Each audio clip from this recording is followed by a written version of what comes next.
Hello, my name is Asher Au from moremoneytospend.com. Today we're going to be talking about how to set up a simple help desk. So without further ado, let's begin.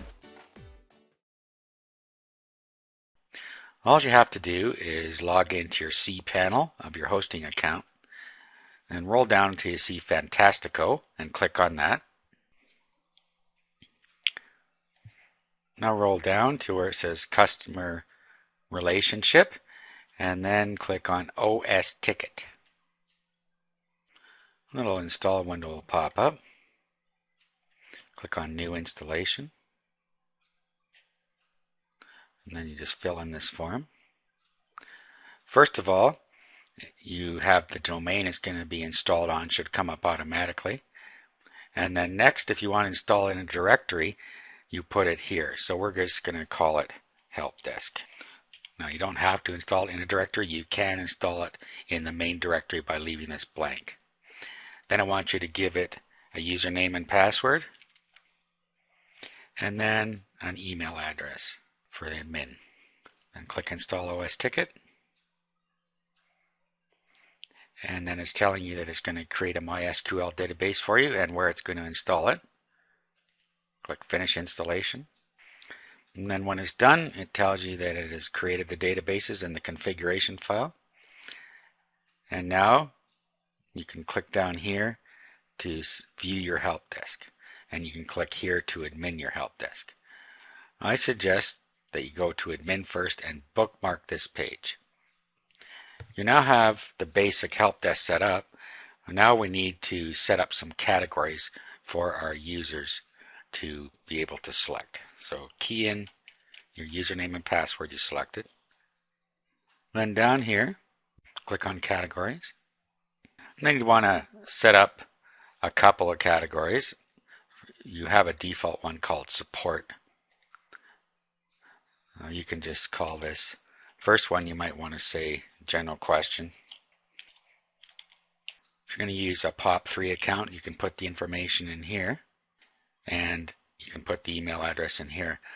However, if you leave the above blank, it will just use your web server's email handling system, which is what you're going to want to do in most cases. Here you will put the email address in.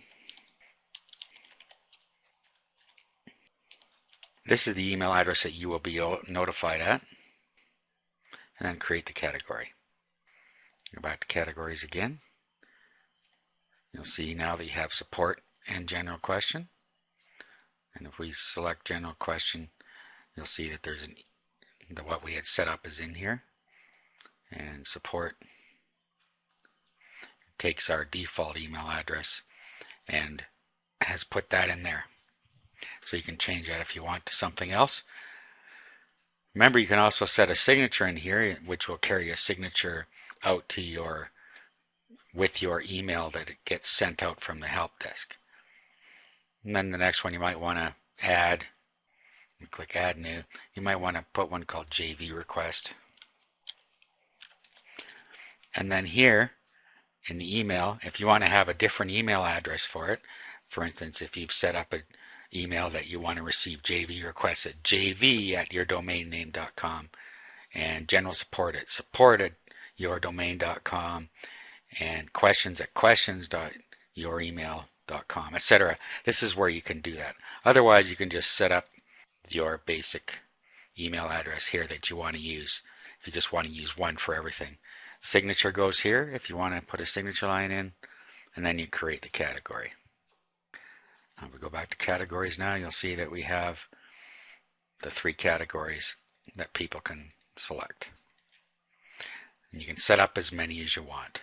Once you've done that, you can click on Preferences, and then you can set any preferences you want in here. You're really not going to have to change anything in here. It will already have filled in everything for you during the setup.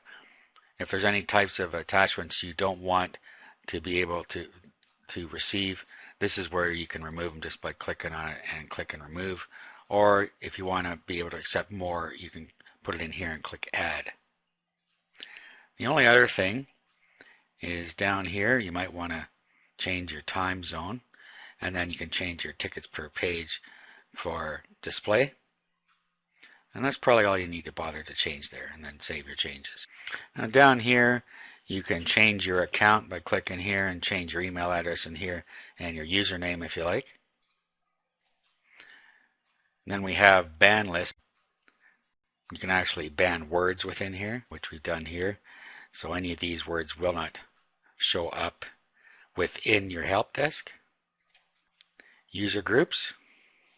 You can just basically set up a group that you can add all of your users to. For instance, we select admin, and then this is what the user group admin can access. So you can set up a different type of user group and give them different accesses in here.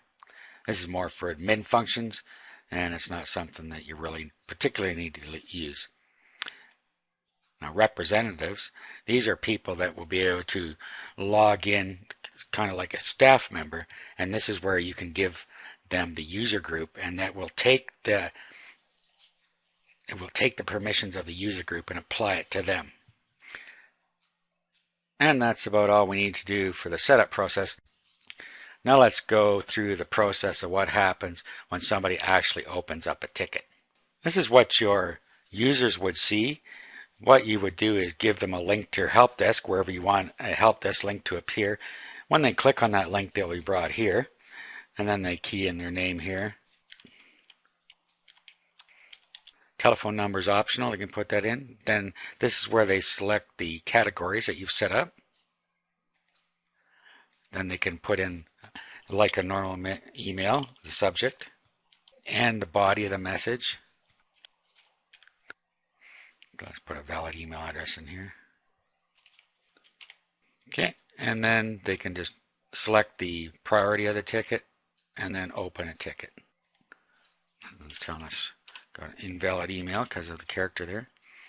There we go, and open the ticket. It has now created a ticket for them, and it has sent them out the ticket details to their email address. Once they key in their email address and the ticket number, which they were emailed, they can view the status here. And so far, nothing has happened with it. We'll go back to the admin side, key in our admin username and password, and we see here's the ticket. We can now view the ticket and answer it. Now we can reply to him here, and then we can either reply and close or just reply. We can also make a private message to a staff member. If we've set somebody up, we can send them a message from within here. In this case, we'll just give them a quick message, and what this will do is it will email them back with what we have said here. So we'll just do a reply and close. So this will send back to this email address that he's put in here with this comment. So just put reply and close, and it's gone. Now if we were to view closed, there's the closed ticket, and we can still view it here. So that in a nutshell is how you create a simple help desk. Thanks for watching, and I hope you've enjoyed this presentation. My name is Asher Au from moremoneytospend.com. Take care and stay awesome.